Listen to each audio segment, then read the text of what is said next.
We seem to be wearing out our public audience. The numbers are dwindling a little. We're outlasting them.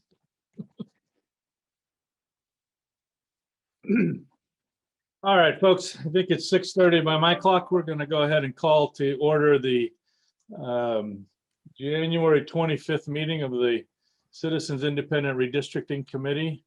If we could have a roll call. District 1, Commissioner Katz.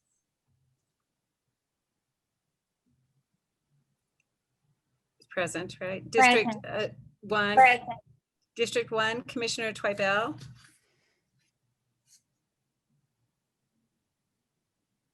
I believe she's present. Yes?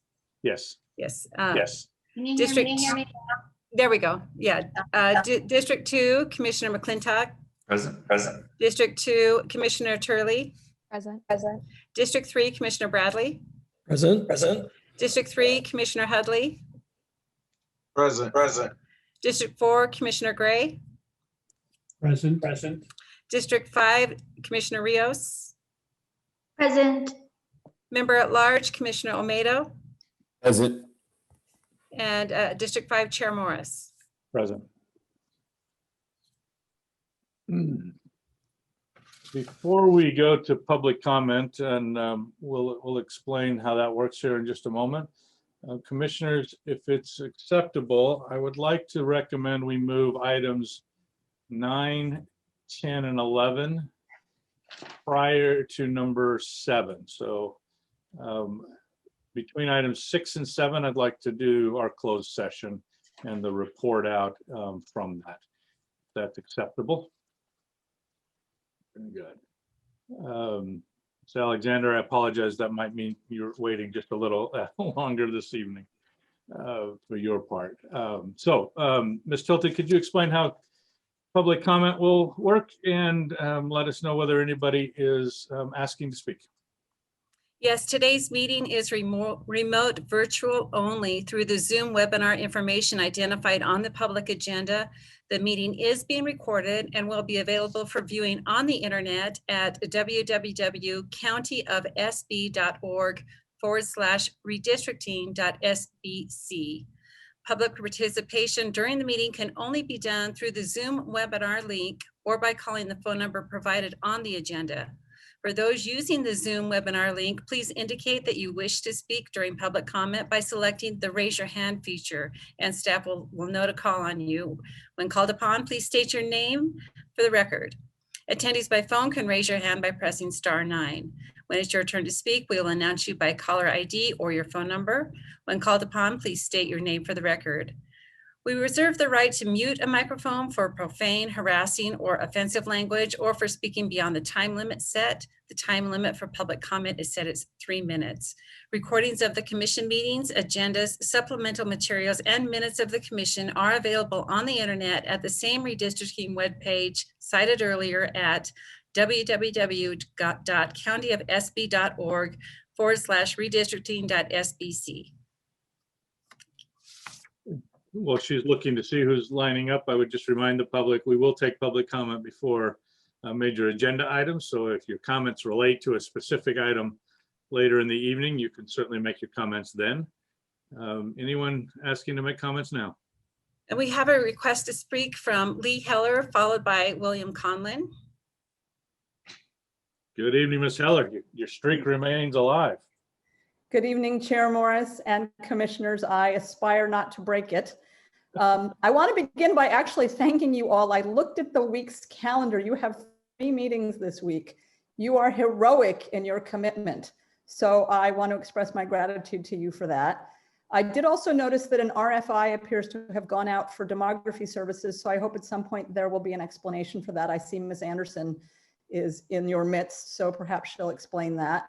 And then I also was actually just wanting to comment on an additional suggested agenda change, and it's in line with what you suggested, Chair Morris, which is that you move agenda item 6 until after items 7 and 8. So if you're going to make a decision about accepting or refusing Commissioner Gray's very generous offer to resign, although I hate to think of him not being here, I think it makes sense to do it after you've interviewed candidates and have a sense of what your options are.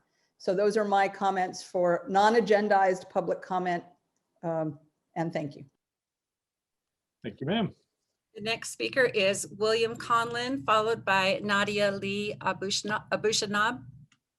And I feel like one of these days I'm going to finally beat Miss Heller. You got to be fast on your fingers. Good evening, Thank you. Mr. Conlon. Thank you, Chair Morris and Commissioners. William Conlon from District 4. Thank you for the continued opportunity to give public comment. I'd like to take this time to voice my support for Commissioner Gray and strongly encourage him to reconsider his potential resignation. Having been present for nearly all meetings thus far, it is clear to me that Commissioner Gray is intelligent, thoughtful, and capable. And as a member of his district, I firmly believe it is important that he continue his work on this commission. You have previously heard my public comments regarding the gross mismanagement of your legal and demographic representatives. Their failure to address the issues you now face should not cost District 4 an invaluable member of this commission. Furthermore, what will it say to the public to have 2 resignations in the span of 2 weeks? The public's faith in this commission is on the line, and I implore you to reconsider. Thank you. Sir. Next to speak is Nadia Lee Abushanab, followed by Lata Murti. Good evening, Ms. Abushanab. How are you? Hi, I'm well. How are you? Good. Good evening, Chair Morris and Commissioners. My name is Nadia Abushanab. I am the Advocacy Director for SBCAN, the Santa Barbara County Action Network. And I too have been following this process closely.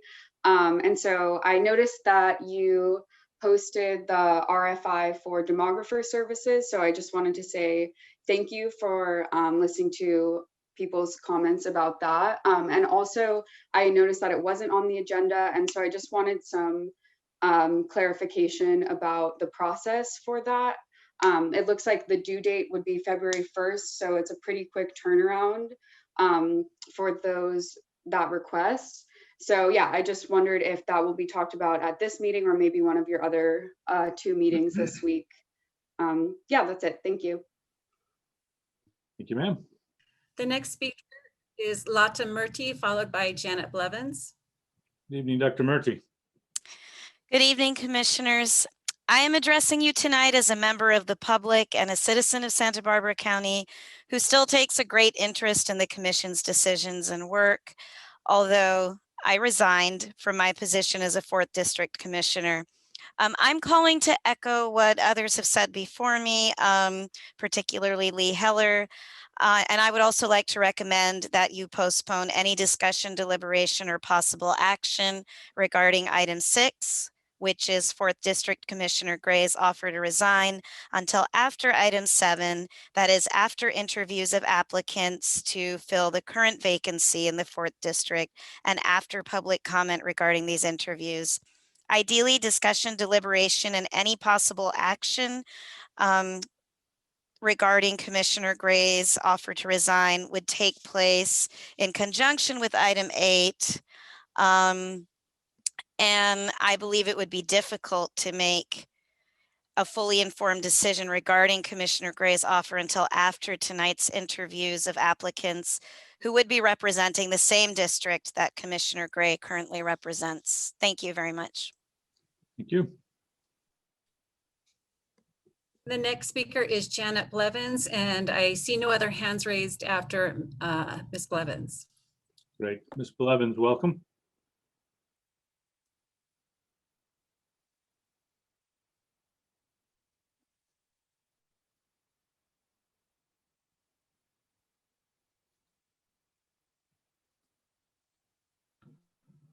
Ms. Blevins is unable to speak. She has an older version of Zoom, apparently. Very well. Ms. Blevins, if you can hear us and you'd like to send an email through to the public comment email address, which is, Shalif, can you remind us what that email address is?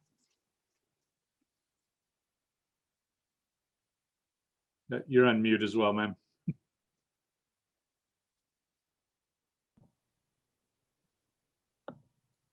It's redistricting@countyofsb.org. Very good. We'll make sure that your comments get included that way. To that point, Ms. Tilton, did we have any written public comment? Andy Caldwell has requested that I don't see his hand raised, but he's been, Can you Request. decide if it was hand up, hand down?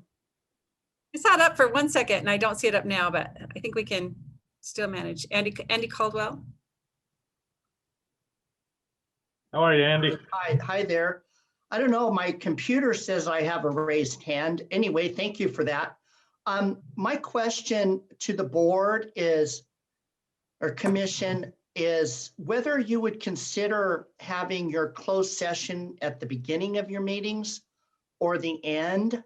I know sometimes it may not be possible, but if you have them at the beginning, then the people could say, you could say, we're starting the public meeting at 7:15 or something like that. And that way people don't have to go through an intermission of indeterminate amount of time. And I really want to thank you guys for what you're doing. This is very, very valuable work. And since other people have commented on something that is on the agenda, I might as well join the fray. I too think it would be premature to accept Carrie Gray's resignation until you know whether you have suitable replacements. And I'm also not quite clear, and maybe somebody can explain this. I know the lady last time quit because of a conflict of interest, but I don't know why you need 2 vacancies. I wasn't quite clear from the complaint from the Republicans and the Hispanic Council why 2 people would need to have created a vacancy. Anyway, thank you. Thank you for the suggestion on the schedule. I think our greatest hope is that we don't have to do a lot more closed sessions. That would be even better, but thank you. Ms. Hilton, any written communication? We received no written communications prior to the 5 p.m. deadline. However, we did receive written correspondence from Spencer Brent regarding and the commission's direction at the last meeting for those to submit any concerns about NDC. So we'll get that posted. He did submit something related to that. So it will be posted and sent to the commission. Very well. Ms. Anderson, could I ask you to just maybe respond to the questions about the RFI and what that is and where it fits into our schedule? Sure. At the last meeting, your commission requested that a request for information be put out in regard to demography services. This is just to develop a list of interested vendors who would like to potentially respond to an RFQ that may be put out at the direction of your commission at a later date. So that has been put out with essentially a scope of work and some qualifying criteria, and they are to submit just a letter of interest by February 1st. We have also, if a vendor has directly corresponded with us of having interest in demography services, we have also directly sent that RFI to them. So they have till February 1st to develop this list that will be provided to your board or your commission on that Monday.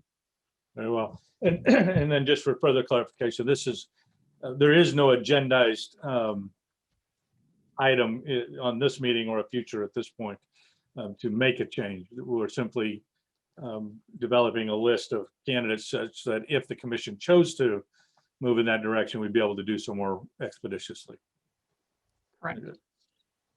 Commissioners, before we go to item 3, there's been a suggestion that we move item 6 to follow or in conjunction with item 8. Is there a preference on that or strong feelings one way or the other? Commissioner Bradley? Yeah, I'd like to endorse that suggestion. I think it's a good idea. Very well. Anybody opposed to reorganizing the agenda in that way? All right. Just for clarity purposes then, we're going to take items 3, 4, and 5. We're then going to go into closed session for items 9, 10, and 11. Come back and do items 7 and then 6 and 8. And then we'll get back to the agenda as it was developed for the rest of the items. So item number 3, Shalice, can you present this one quickly? Yes, similar to last meeting, it is staff's recommendation that the commission consider continuing the interim chair and interim vice chair seats until such time as there could be potential action taken on the commission based on the letter received from the Hispanic Chamber and the Republican Party. And also the pending vacancy to be filled, so that those commissioners would be allowed to be able to vote on the permanent chair. And I think I asked this question last week, Mr. Churchwell, but should we vote on that, or is lack of action the same as continuing what we're doing? Lack of action, it's a ladder. So you're fine not to vote on that. All right, so unless we have a motion to do something different, we will move on. Item number 4, approval of the minutes from our January 19th meeting. Commissioners, if you've had a chance to review, I'd take in a motion to accept or any corrections if necessary. Mr. Bradley. Motion to accept as presented. Very well. Mr. Turley, I see your hand up. Will you be Yes. seconding? I am not seconding. I have a slight correction. Councilmember Megan Harmon's name is spelled incorrectly, as well as Housing Specialist Lucille Boss, B-O-S-S. So those two names should be corrected, but otherwise I'm happy to second. Okay. Mr. Bradley, are you okay with that motion being to accept as corrected? Yes. All right, so we have a motion and a second there. Ms. Tilton. Commissioner Katz, I accept. Commissioner Toybell, Aye.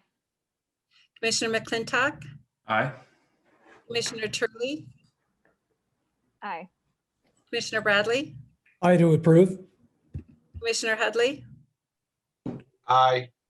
Commissioner Gray, Approve. Commissioner Rios, Aye. Commissioner Almeida, Aye. and Chair Morris. Aye. Thank you, everybody. Number 5, disclosure of ex parte communications. Does anybody have an item they wish to disclose this evening? Commissioner Gray. I did have some discussions with Mr. Churchwell and Mr. Morris about 4th District activities and situation. Very well. Anybody else? Thank you, sir. Appreciate that. With that, we will move to our closed session. Ms. Tilton, you want to explain to folks again one more time how we do this? Okay, for members of the public, you can remain on this Zoom call. We'll be asking each of the commissioners to leave this Zoom call. And I just resent the link to you for it's entitled placeholder closed session, and you'll be logging on to that. And then after that meeting's done, we'll be coming back to this meeting and announcing if there's any reportable action taken in closed session. Very well, members of the public, we are grateful for your patience with us as we do this. We'll try to make this as expeditious as possible.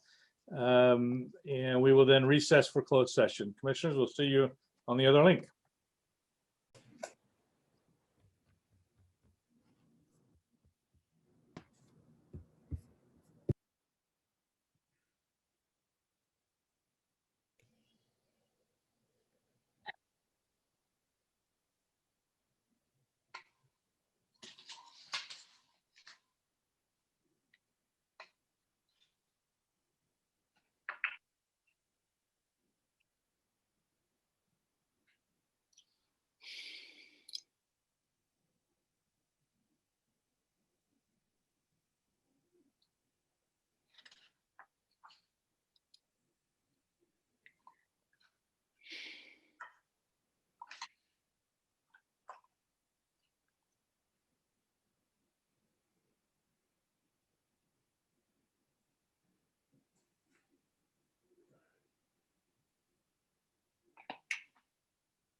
Well, I just want you to eat until you're full.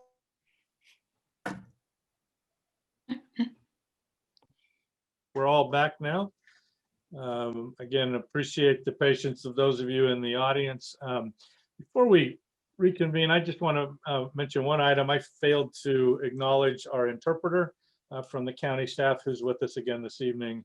I believe we post periodically notes in the chat, so if anybody needs to take advantage of that service, they can. That's available. So I appreciate that resource being here.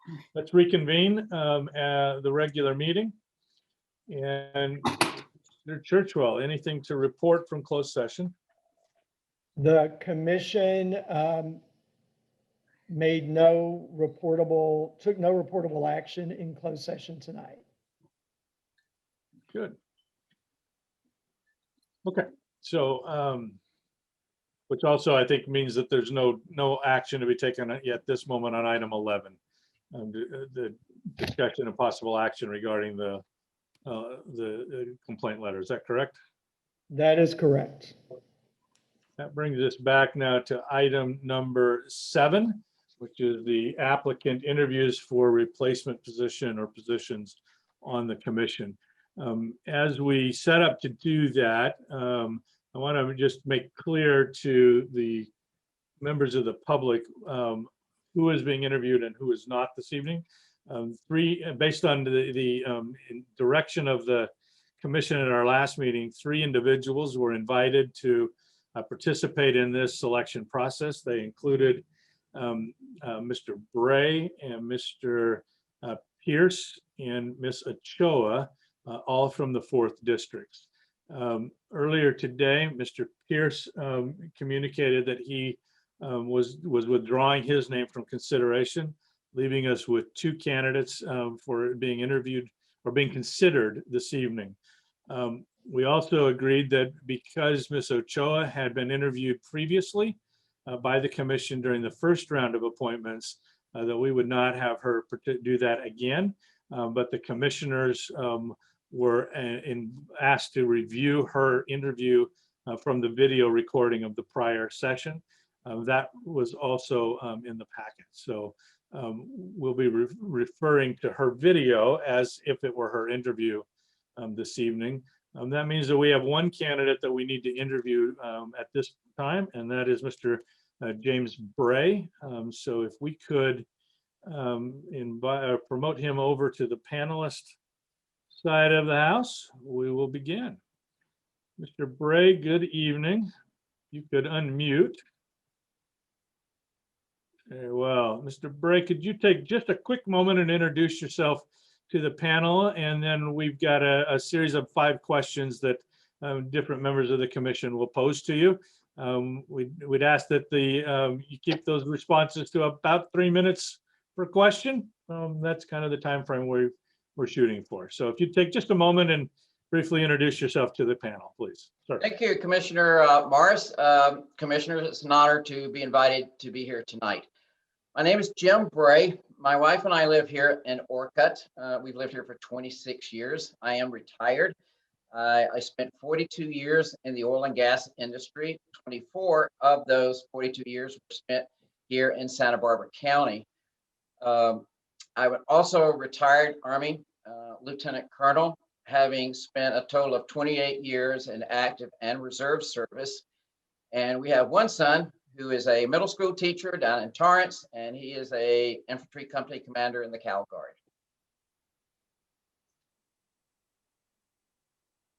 Thank you, sir. Ms. Twyebell, I think you have the first question. Yes. Good evening, Mr. Bray. Why do you want to serve on the Redistricting Commission? Well, Commissioner, I'm going to catalog 3 reasons that I made this application. First is, as trite as this may sound, I absolutely love Santa Barbara County. I'm from Atlanta, Georgia originally, and in my military and corporate careers, I've lived all over this country as well as overseas. And I have come to realize that there is no place like Santa Barbara County. It really is unique. And I feel blessed to actually live here. And I'd like to give back in service, which I think, in an area which I think I can make a positive impact. Secondly, I was a political science and French major in college, and most of my career in the oil and gas industry was public and government relations. certainly the 24 years I spent here in Santa Barbara County. Because of that, I felt like I got to know Santa Barbara County pretty well, particularly reaching out to all the stakeholders that had an interest in oil and gas operations here in Santa Barbara County. Certainly the environmental community, the nonprofit community, as well as the biggest stakeholder, quite honestly, which was Santa Barbara County itself.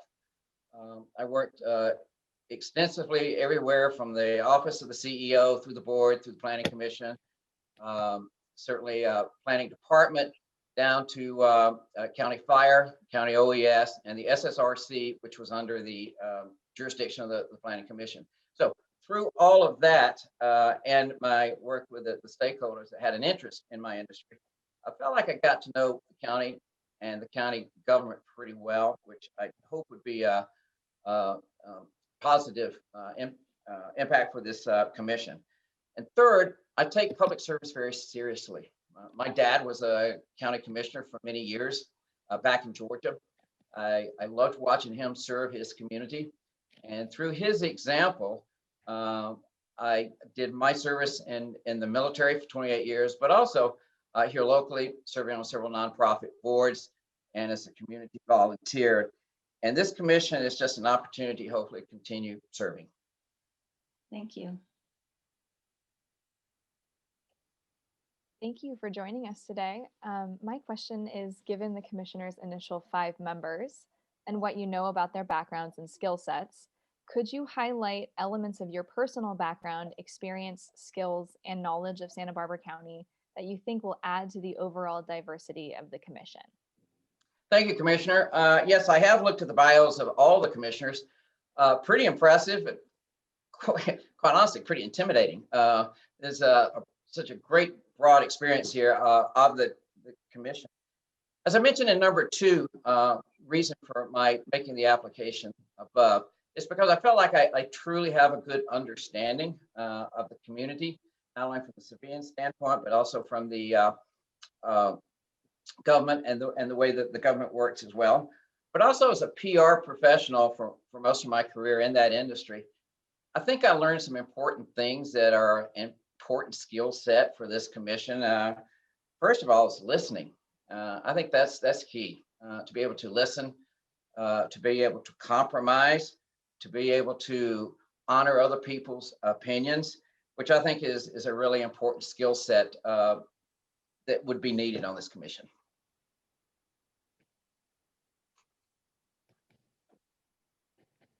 Good evening, Mr. Bray.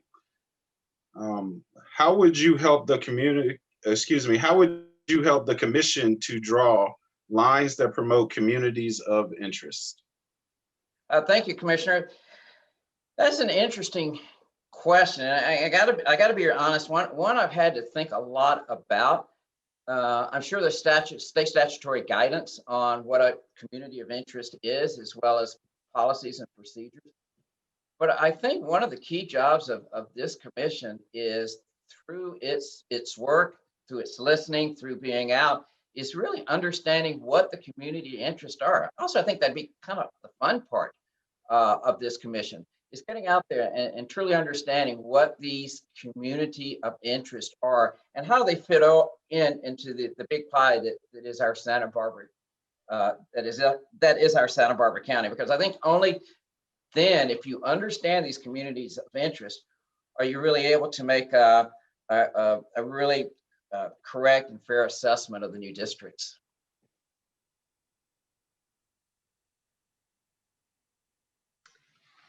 Thank you.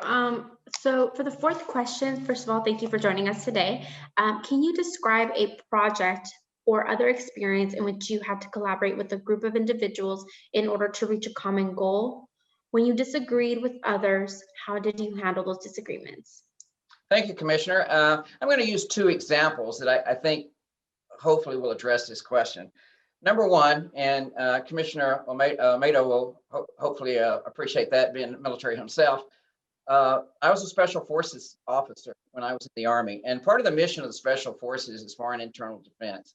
Basically, what that means is when your government sends you to a foreign country to work with these indigenous people, You have to have the interpersonal skills and the communication skills to get that mission done. And you can only do that if you are able to establish rapport, if you're able to establish empathy, and if you're able to establish trust with these individuals that you're inserted to work with. If you don't do that, if you can't do that, if you don't have the skill set to do that, you can't do your mission.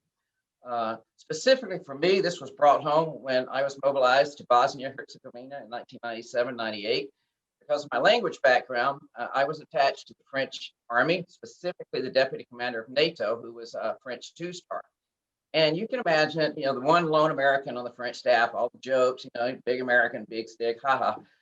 But it really took some time to establish that rapport, to establish that comfort level and trust, where I was accepted as part of the French, because we had some very important missions to do there. Reopen airports, reopen railroads, rebuild bridges. And probably the highlight of my time there, and which I think was a major accomplishment, was we were able to successfully bring off the first national elections in Bosnia since the Civil War. I will honestly say, when I left the French, it was a bonding experience that I'll always remember. Second example that I'd like to share with you, and that's what brought me here to Santa Barbara County 26 years ago.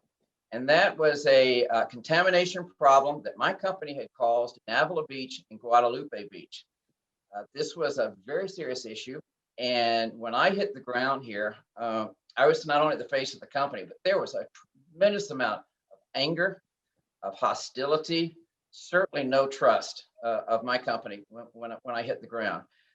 My biggest challenge was trying to restore somewhat of that trust and that lower the temperature of that anger against the company. And I can honestly tell you, there are some community meetings that we went through that were extremely difficult and contentious. But at the end of the day, was I able to get everybody on the same piece of paper and bring consensus? No, I'm not going to tell you I was. I think that what was successful, and I am very proud of, was that when the regulatory order came down to clean up Avila Beach, basically destroy the town, dig out the contamination, and put it back together, there was a great working relationship between my company, stakeholders in the community, which had to be made whole during this process, as well as the regulatory agencies, not only county, but state-wise. And I really point to Avila today of where those groups came together to make what the lovely community was Avila Beach today.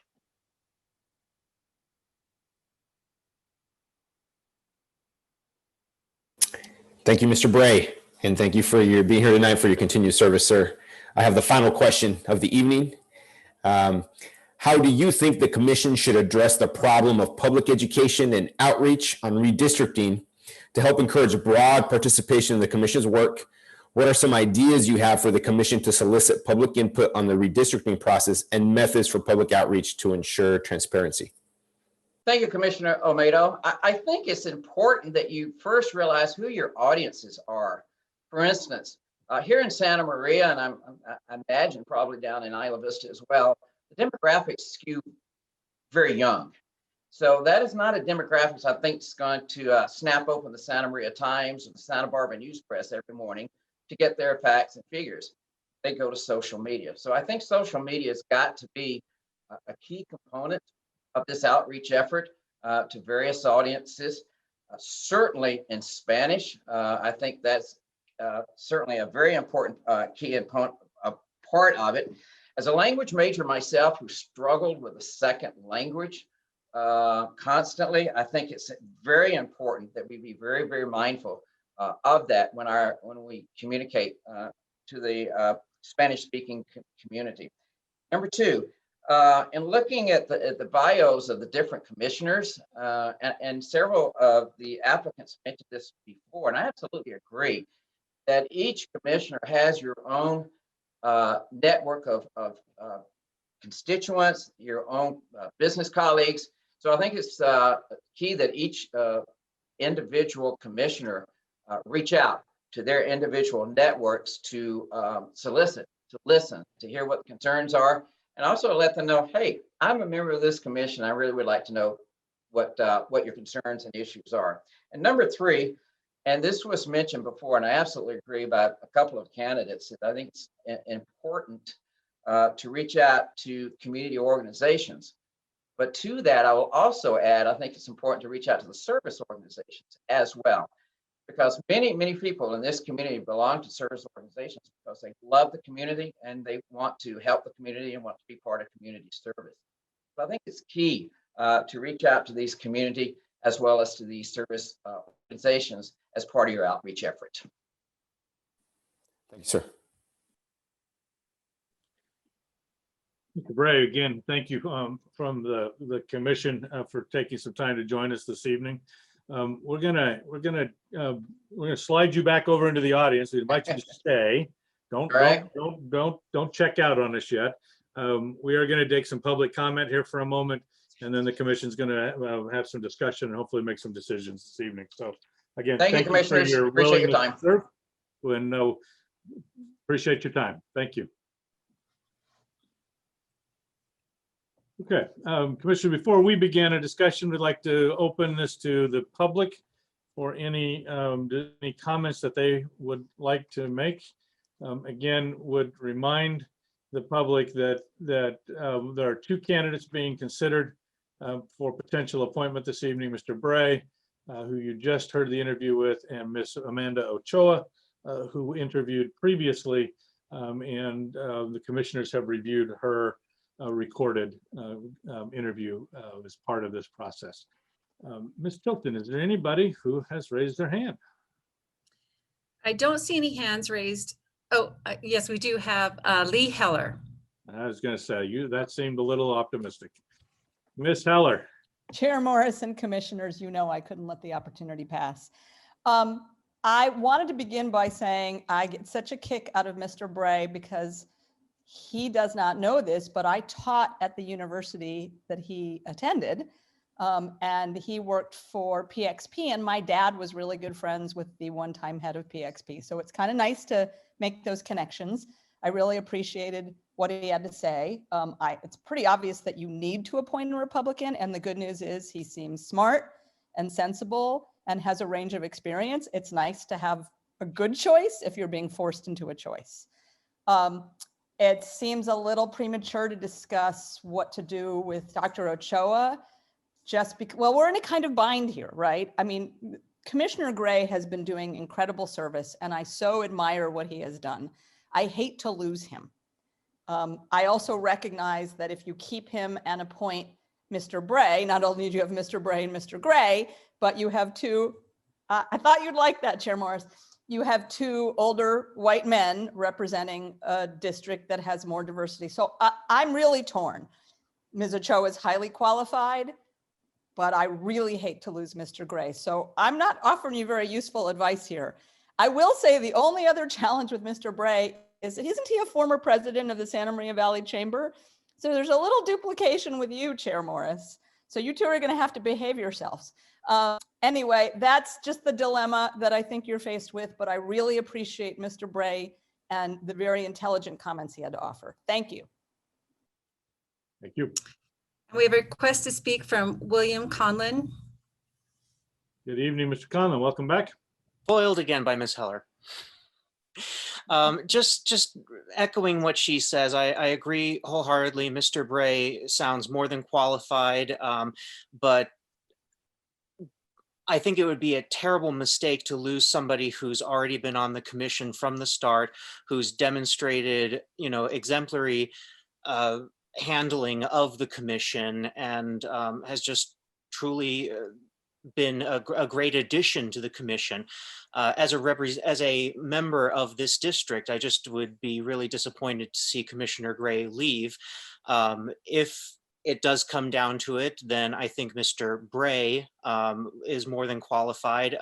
Ms. Ochoa, if I remember correctly, had no party affiliation listed, so it wouldn't fulfill anything that you're really trying to accomplish in getting a Republican on the panel. So those are my basic thoughts, and I wish you the best with this decision. Thank you, sir. And I have a request to speak from Wally. Good evening, sir. I believe you're muted. Good There you evening. go. Good evening. I'm in Lompoc, and I again want to echo what Ms. Heller said. I would really hate to lose Mr. Gray. He's more representative of me as an older white person and living in Lompoc, retired. He has a military background, which I know Mr. Bray has. So Mr. Bray does seem highly qualified, but I would really hate to lose Mr. Gray. And as he seems to be quite representative of my general area in terms of residence and the station in life and where I've been. But anyway, Mr. Bray seems a good person. Don't know much about Ochoa, but like I say, I would really hate to lose Mr. Gray. Thank you very much. Thank you, sir. We have Spencer Brandt. Good evening, Mr. Brandt. Hi, commissioners. Thanks for allowing me to speak. I also want to say I was impressed by the interview we just saw from Mr. Bray. As a young person, I can tell you he's exactly right. The more that we can do outreach that meets people where they're at, I think that that is really going to benefit the commission. And so it's nice to see that he's thinking about that and in that mindset. I also just wanted to add in some acknowledgement that you are in a little bit of a tricky situation here now with the offer that Mr. Commissioner Gray has put on the table to resign. And I guess in tricky situations, my mantra is don't overcomplicate things. Don't make more work for yourselves. Don't complicate things if they don't need to be. So I guess that's my way of saying that Commissioner Gray, I think, has served well. And I think that if he is willing, should continue to serve well on this commission as well. Thank you. Thank you, sir. Any other speakers? I don't see any other hands raised. Okay, we'll close public comment and bring it back to the commission. I want to just clarify one quick point. Ms. Heller did mention that Mr. Bray has some history with my organization. I think it's just important to acknowledge that he is not currently a member of our board of directors and was not when I was hired. His service predated mine. So while I do know him and we are fellow Rotarians, that's probably the extent. So commissioners, let's bring it back and open this up for any discussion on part of the members. Mr. McClintock. Well, I'll just be the first to echo what members of the public said. Mr. Bray interviewed extremely well. I loved everything he had to say about empathy and listening and outreach and various methods in which we could to engage the public. And I also just want to emphasize that there was a lot of concern that Mr. Gray would leave us. So I share that concern. Yeah, I think a number of the speakers have articulated well the dilemma that the commission faces. Yes. And that we have all, that we're all grappling with. So we appreciate that. Other comments? Ms. Barbell. Well, nobody is really saying that we are going to fill a vacant seat. So Right. let's just look at that. We know we have one. Yeah. Yep. So we could either take a recommendation there, or we could look at the other. Mr. Gray, you're kind of the man of the moment, and we have all put you in a very uncomfortable position, sir, and we all acknowledge that. But I think I'd like to hear your thoughts at this moment. I would move that we accept or offer Dr. Ochoa the vacant position in District 4. We have a motion to appoint Commissioner Ochoa to replace Commissioner Murty. Is there a second to that? I will second that. A second from Ms. Turley. Any further discussion? Mr. Hudley. So I guess the discussion on hand is whether we will vote to accept Ms. Ochoa into the vacant slot. Is that correct? That's the motion before us, yes. Right. So, I mean, Ms. Ochoa, I think, had an amazing interview and she did really well. And she's very qualified, obviously. However, looking at what the situation that we're in, I personally feel more comfortable supporting Mr. Bray's candidacy for that slot on the strength that I think he's a qualified candidate. And I feel very strongly that we need some different representation as well. Not to say that Ms. Ochoa does not bring her own representation. However, I think it's very important that I bring this up, that we understand the situation that we're in and not overlook it. Thanks, sir. Ms. Turley. Yeah, Chris, I think you make an excellent point, and one that we really should not overlook. My concern is primarily that if we do have Commissioners Gray and Bray representing the 4th District, we have 2 white men over the age of 60 representing a district that has an incredible amount of diversity, when we had the option to appoint a female Hispanic woman who is incredibly qualified. So obviously it's a bind, but my vote would be for this particular open slot to go to Ms. Ochoa. Mr. Johnson and then Mr. Olmedo. Just a quick procedural comment. I believe, Mr. Church will correct me if I'm wrong, but I believe the commission could wait until after Mr. Gray decides on the question of his resignation letter, and then just act to fill both spots at once, instead of being forced to fill one spot and then wait and see. I agree. I mean, I don't think that just the discussion right now shows me that the commissioners need to know if they have 1 opening or 2 openings before they can decide, given that the ordinance does require us to have a certain number of people from each political party. And right now we haven't, definitely we are not in compliance with a fair reading of that. So I think it's a very good point Mr. Johnson makes. I think we need to know. I read Commissioner Gray's letter a little differently than Commissioner Murty's. Commissioner Murty, the commission was merely voting to accept her resignation. And I feel what I'm hearing is that Commissioner Gray is still, he's offering to, but hasn't made a decision. So I think it's premature to vote on these 2 candidates until we know if we have 1 slot or 2 slots. So I do agree with Mr. Johnson. So just to put us in the proper placement, Commissioner Gray, you made the motion. Are you willing to set that motion aside and while we address item 6 and then come back to this item? I am, yes. Okay. Before you say anything further, Commissioner Olmedo was recognized, and then we'll come back. So, or it may not be the moment, Commissioner Olmedo. I would defer to Commissioner Gray. Okay, thank you, Commissioner Gray.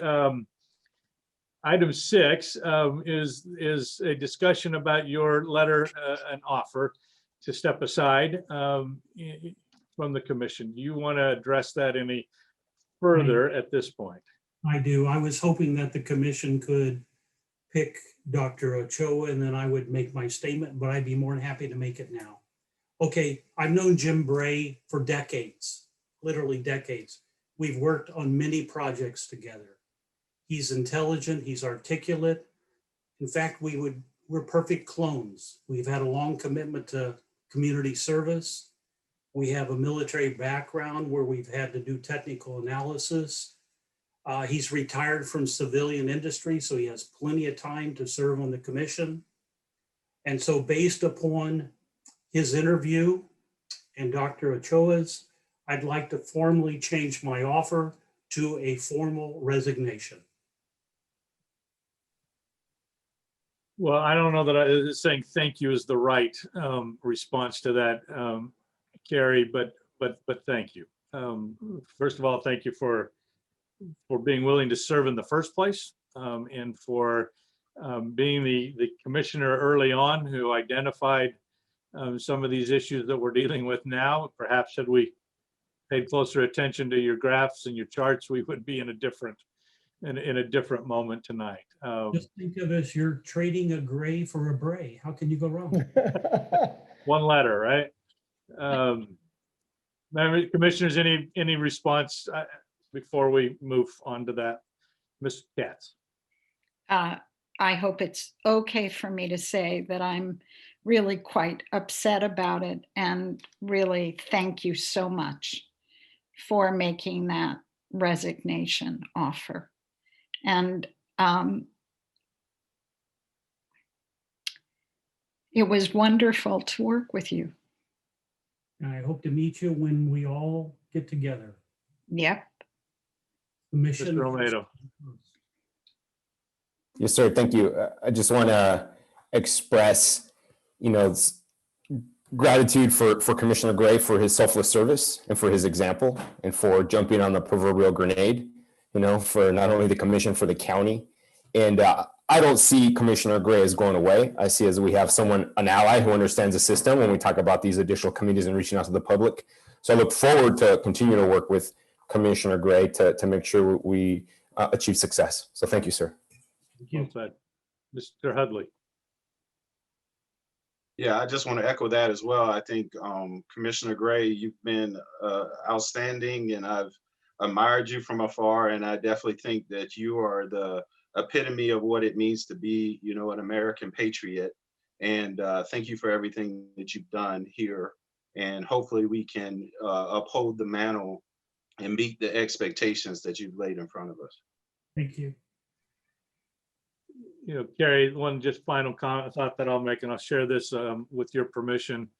When you and I had a discussion last week about the potential action you're taking tonight, the comment you made that stuck with me was that, as a former member of the service, you were trained that the mission comes first. And I think you've demonstrated that tonight. So well done. Thank you. Let's make this formal, folks. So we did it on the last one. Could I have a motion to accept Commissioner Gray's resignation, please? I make a motion to accept the resignation. Thank you, Commissioner Romero. Is there a second? I will regretfully. Thank you, Mr. Hurley. Ms. Tilton, could we do a roll call on this item, please?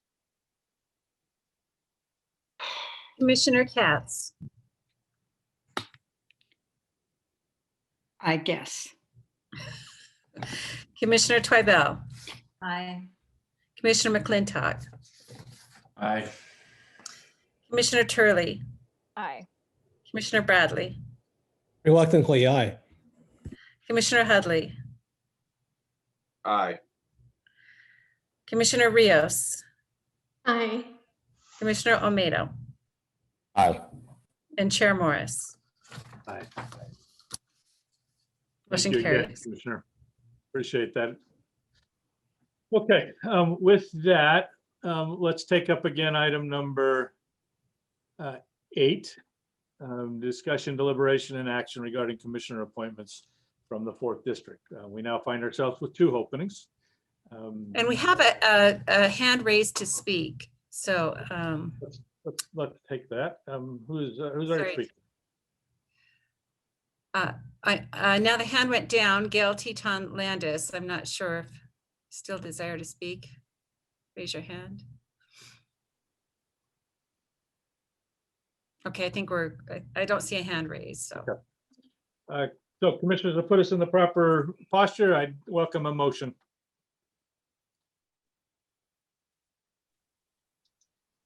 I motion that we fill both seats in District 4 with Amanda Ochoa and Mr. James Bray. Motion from Commissioner Hudley. Is there a second? I'll second. Flintock, I see your hand there, sir. Thank you. Ms. Tilton, let's go through the list again. Commissioner Katz,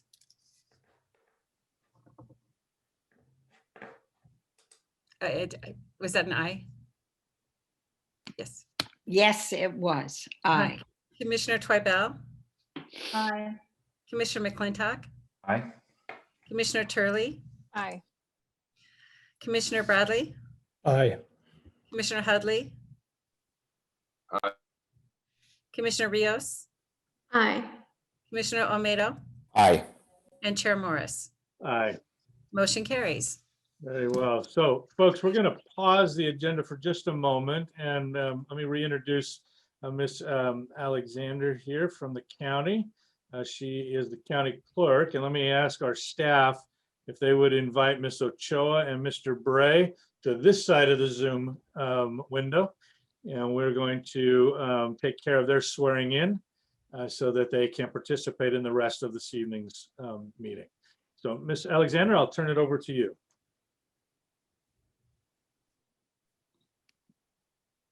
Thank you, Chair Morris.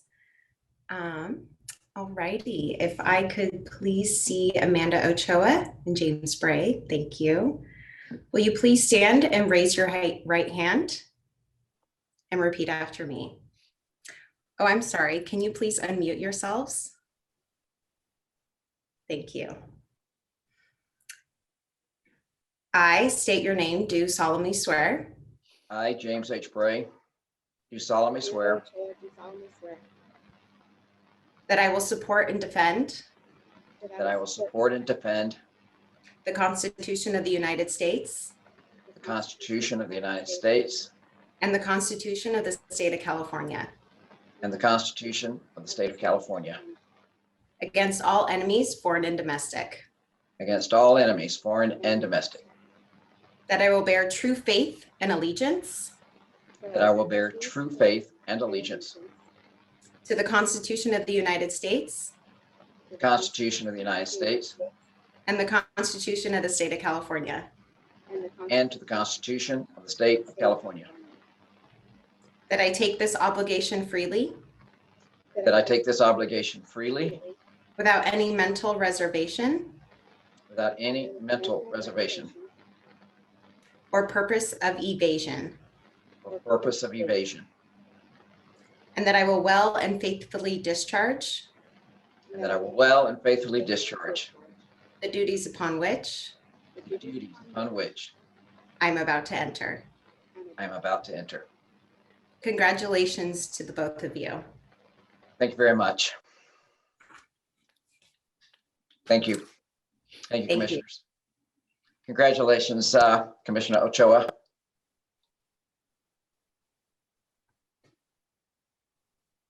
Commissioner Ochoa, let me just give you just a moment. It's been a while maybe since all of us had a chance to be introduced to you. Would you just briefly reintroduce yourself both to the commission and the viewing public? Great. Hi, everyone. My name is Amanda Ochoa. I live in Lompoc, and I'm excited to get on with the duties. There you go. Thank you. So you two probably don't have a copy of the agenda in front of you, but we have just a couple of items left for this evening. And if you can get to the website, the full packet would be there where there is some support materials. Commissioners, our next item is number 12, if I am following my agenda right. And that is to receive the report of the ad hoc committee on the evaluation criteria to be used for selecting independent legal counsel and action on our next steps. So who wants to start us off? I guess Chair Morris, let me, on behalf of the staff, let me say that if people didn't see it in the public, it's in the agenda packet. What the ad hoc committee came up with was a matrix for basically just taking notes on the written submissions of the 4 law firms And we're not going to do anything. This is a service contract, and we're not going to do anything like a formal adding up of the scores of each of the commissioners as we would, let's say, if you guys were building, building a bridge in town. So we're basically, this is just to kind of help guide your discussions and your decisions about your independent legal counsel. So that's the form we came up with. You may be shocked at how simple it is, but it wasn't that simple. Maybe sometimes things look easy at the end, but it was, there was some really good discussion of what that should look like. So hopefully that'll be somewhat helpful to the commissioners as you, your deliberations and your ultimate decision on your legal counsel. Thank you. And for members of the public, I would point out that item was not in the original agenda packet. It was distributed late. It is posted on the county's website under tonight's and meeting materials. So if you'd like to take a look at it, it is there. Before we invite the public to make some recommendations or comments, folks, any questions from the commissioners about the form or the process that we're going to use? Mr. Bradley. Does the RFP specify legal fees, and how would those vary between the various bidders? And also the field other considerations. Could you articulate what kinds of other considerations? So maybe let's do those in reverse. If one of the committee members wants to take the other considerations, and then Ms. Anderson, if you could clarify what the RFP asked for relative to fees. So Ms. Turley, I see you raising your hand to help us out on this one. Excellent questions, Norman. So the legal fees were not, part of the proposal request was that they provide some idea of the fees, but it was not specified what that would look like. So some have provided hourly fees as well as a maximum. Some have provided a not to exceed. Some have provided a not to exceed excluding litigation. And unfortunately, we can't go back and ask them to all provide a standardized form. So we have to make a decision based on the information that we have at hand. Thank you. And the other considerations? No. Was that? Yeah. Okay. Norm, did that get your answer? Yeah, that did. The other considerations, I assume, is a catch-all for whatever pops up, huh? Yeah. Okay. Yeah, you're right. Exactly. Yeah. There was, I think the what we did, Commissioner, was we looked at all the things that made up the request and the proposals, and we tried to kind of narrow that scoring matrix as small as possible to 4 just basic categories, and for whatever thing that wouldn't neatly go into those boxes, we just said slide it into additional considerations, and that could be anything from extra different work and size, firm size, or all the other things that we couldn't wrap a bow around, basically. Thank you. Ms. Anderson, did you want to add anything just by way of explanation on the RFP and what it did or did not clarify on the fee piece? Yeah, for fees and county councils in here, and they're the ones who put the RFQ for legal services together. But what they have indicated is that they would, and this can be part of your negotiation process, but it does make it a challenge if they're not giving it into a similar form, unfortunately, when you're looking at or reviewing the RFQ specifically. But ultimately, you're going to want to get to an hourly rate with a not to exceed amount. And that's what they typically do. It may vary, and you have to take that into consideration. And just be prudent on looking at, which I'm sure you're going to do, the experience related to cities and counties redistricting that is specific to us. So yeah, unfortunately, that is a component, but it's not the only component that you're going to be looking at. But definitely, when you get to negotiating, we need to get to an hourly and a not to exceed. And while I've got you unmuted, 2 quick questions. is there a budgetary, is there a cap, not for us to consider, would be one. And then would you also just explain, once we have identified a recommended firm, and how does that, who negotiates, how does that happen? And what's the role of the Board of Supervisors ultimately in putting a bow on this? Okay, so ultimately, yeah, you will determine what that contract will look like. We have a contract that's standard as part of that RFQ that was provided. So that's in there, but my understanding is that your commission will tell us what the negotiated amount is, and we will develop that or complete that contract based on what was negotiated. And then we will take it to put it on our agenda, the County Board of Supervisor agenda, and that will be put in front of them. And they So they have to have the ultimate. Correct. Yeah. But that was their intention, they were given the commission the opportunity to do this, and they're expecting it back. So, I think it's just one of those routine administrative functions that we would put on our agenda. Okay. And then last question, item or point that I want to make on that is one of timing. You and I had a conversation about the board's agendas, and I think we are shooting to try to get this on the boards February 9th. On February the 9th, because I think you indicated that the next opportunity might not be until the end of February. Is that? Actually, March 2nd. March 2nd would be the next opportunity. So commissioners, I'm gonna jump a little bit ahead on you. The reason that there were 2 dates added to our calendar for later this week, I'm gonna bring us down a little bit in the esteem of Ms. Heller. The intent is not to meet 3 times this week. It is to meet twice. But we put 2 dates on so we'd meet the posting requirements, and then the commission later this evening can choose one of those 2. The hope is that tonight we agree on the form. Between now and either Wednesday or Thursday, we all apply that form to the applications or to the proposals, and on Wednesday or Thursday, we come together to agree on one or more firms that we would like to interview at our meeting on the 1st. Hopefully we make a choice on the 1st. That gives us a couple of days to negotiate things like rate and still get it onto the county's agenda on the 9th. Right?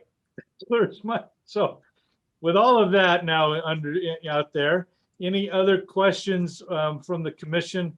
Then we'll do some public comment, and then we'll come back for deliberation. Mr. Johnson and then Ms. Katz. Just a procedural item. There's obviously questions coming up about the rates. Certainly one of your questions in the interview can be to ask them to clarify what are their hourly rates and their not to exceed amount. So you won't have to make a decision not knowing that. Very good. Commissioner Katz. Well, that's what I was going to ask. So when we use this matrix, as we are making our assessment ahead of the interview, am I going to just leave off my scoring for the legal fees? I think we each have to kind of don't really that. have what? I would suggest each of us kind of make that determination based on what you can interpret. As Mr. Churchwell said, we're not going to tally up scores and high score gets interviewed. It's just a tool for each of us. Right. Okay. So, yeah. Thank you. Okay, let me just pause and see if there are any comments, public comment coming from our audience on this item. Ms. We Tilton, have a and then- request. We have a request to speak from Lee Heller. Would not have expected otherwise. Good, welcome back, Ms. Heller. Chair Morris and commissioners, not to be annoying. First of all, welcome to Commissioners Ochoa and Bray. Really great to have you and to see your faces on my screen. And I still admire the fact that you tried to schedule 3 meetings, so I'm not holding it against you if you only have 2. In fact, I approve if you can do it in 2. I love the matrix that was created.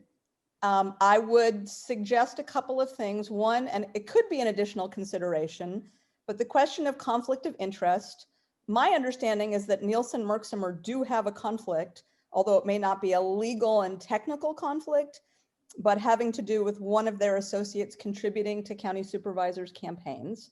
And so that would be, if you're going to go forward with an interview, you would want to ask them that. It's not included in their materials, but it would be a subject of concern, given that we've already been through some drama here, to try to avoid any future drama, because now we have a commission.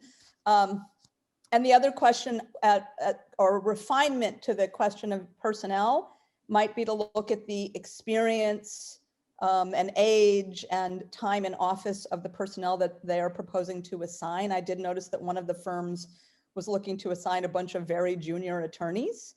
And I'm going to say, as someone who went to law school, I didn't know anything when I got out. So I think it would be great to look at lawyers that have some experience. So maybe take that into account when you look at personnel. Thank you. Thank you. Any other requests? I see no other requests to speak. Okay, we'll bring it back to the commission for any discussion or direction, any changes you'd like to see in the form, or we can accept this one and move to the next part of this, which is when and how. Commissioner Bradley. I'd like to move that we accept the ad hoc evaluation matrix as presented. Very well, I have a motion. Is there a second? I second. Commissioner Rios seconds. Thank you. Ms. Tilton, can we do a roll call, please? Yes, Commissioner Katz, Aye. To approve. Commissioner Toibel, Aye. Commissioner McClintock, Aye. Commissioner Turley, Aye. Commissioner Bradley, Aye. Commissioner Hudley, Aye. Commissioner Bray, I'd like to abstain since I have not seen or reviewed the material. okay. And I just emailed it both to you and Commissioner Ochoa, so you'll have it going forward. Thank you. Commissioner Ochoa, I with the caveat that can we fix the typo in the second paragraph? thank you. Commissioner Rios,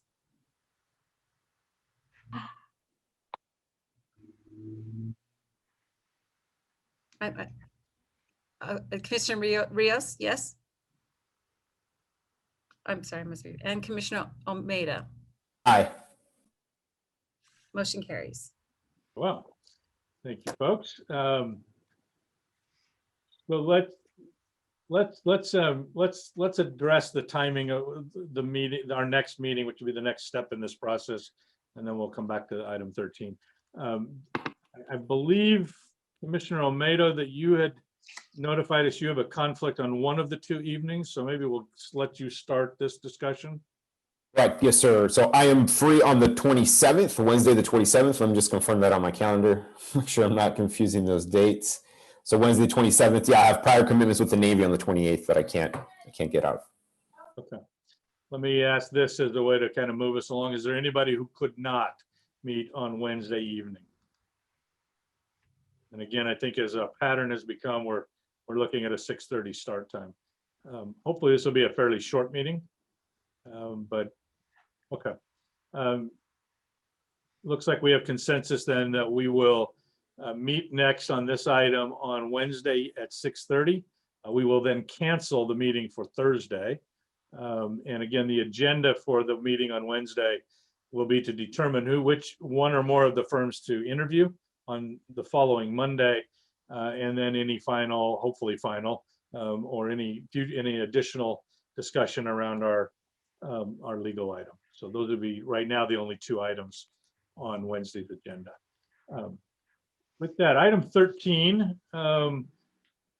outreach discussion and possible actions, including introduction to the county's outreach budgeting form. Let me ask the commission, is this something you want to knock off our list tonight, or given the hour, would you prefer to move this to a future agenda? I'm sure staff is ready to go if we want to do it. Mr. Romano. I think we should move it to a future agenda item. That's just me. Anybody just raring to talk budget tonight? I agree with Mr. Almeida. All right. I do too. I'll make a motion to move it to a future agenda item. Very good. And we have a motion a second. While we're doing that, let's just take 14 as well. And just let me ask, are there any other items that you would like added to future agenda items? And maybe let me refer you to the last page in your packet.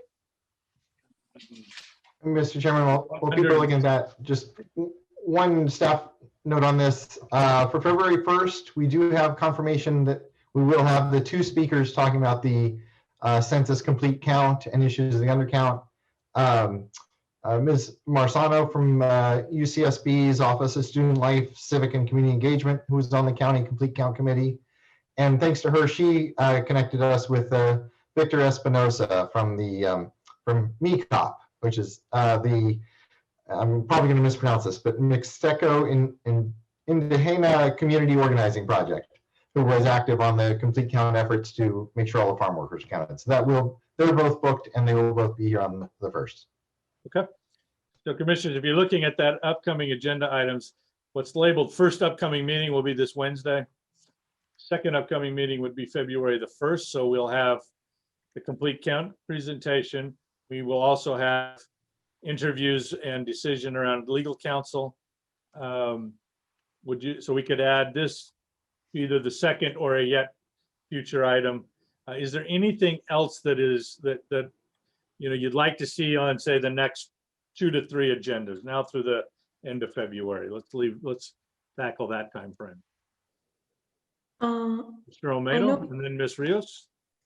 Oh, yes, sir. So talking about outreach, I know Commissioner Bradley has brought it up before. I mean, I'd love the discussion on communities of interest and maybe dig into that a little bit more.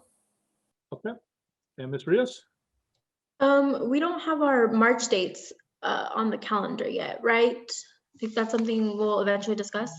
So yeah, I think at our last meeting, we tentatively decided we were going to go to a first and third Monday cadence as much as possible. Okay. But we can always change those as we get closer if there's a need. Commissioner Hudley.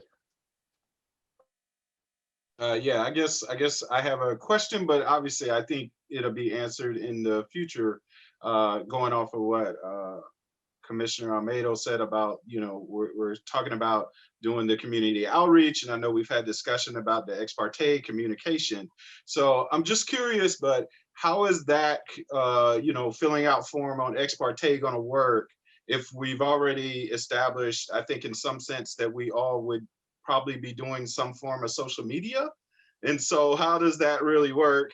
Reaching out to people who maybe responded to you on a tweet or a Facebook post, and then they're not using their real name. I probably won't venture out to what kind of names they could be using, but you know what I mean. So, yeah. so I think some clarification on what's required and how we would go about that, I think would be extremely helpful. Yeah. Commissioner Hudley, I think that's a great suggestion, and probably something we should do sooner rather than later, is have a more detailed discussion about ex parte and particularly social media, because I think there's some tweaks to the Brown Act recently that talk about social media and what we can and can't do, or should or shouldn't do. We'll make sure that gets prioritized on a future agenda. Thanks for reminding us. Okay, anything else for the next kind of maybe 3 meetings? If not, Mr. Almeida, you had a motion. Can we capture all of that in it? Sure, I motion to move all of those to future agenda. Thank you, sir. And Ms. Rios, you had a second, is that right? Yes. Very good. Second.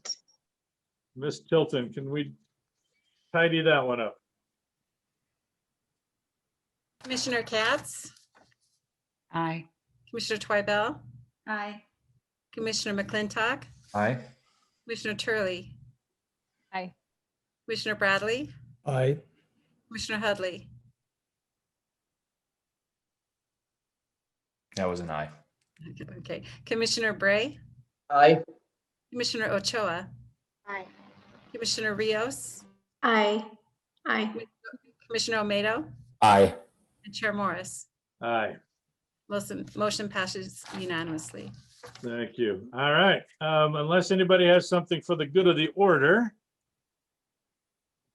I think we're done for this evening. Commissioner Bray, yes, did you have a quick comment? Yes, if I just may take a quick point of personal privilege. I too want to commend Commissioner Gray. As he said, I've known him for many, many years. When he said we were a clone, I take that as a very high compliment. He's a man of integrity and he's a man of honor. I'm just sad that it worked out this way. And I, hail and farewell to Commissioner Gray and thanks for his service. Wow. Commissioner Katz. This is about the Common Cause discussion Zoom meeting that I think is occurring on Thursday. Is it okay if I bring this up? Mm-hmm. Did anyone register or are we ordering that? You are. And let's see. Looks like we have a couple of folks that raised their hand, but Mr. Johnson, were we going to reach out and see if we could get a copy of it to share with all the commissioners separately? Yes, they have said, we haven't got confirmation of a link or anything, but they have said they are going to record it. So we should be able to get that and provide it to you after the event. I don't know how long a delay there will be, but hopefully it'll be quick. Just as a favor to me, is there any way that one of you could send me that link, or do I just go to Common Cause? We can send you the link. Would you? Thank you. Okay, that's all I have. Very good. Thank you, everybody. Appreciate your service this evening. Wish you all a great evening. See you on Wednesday night. Thank you. Good night, everyone.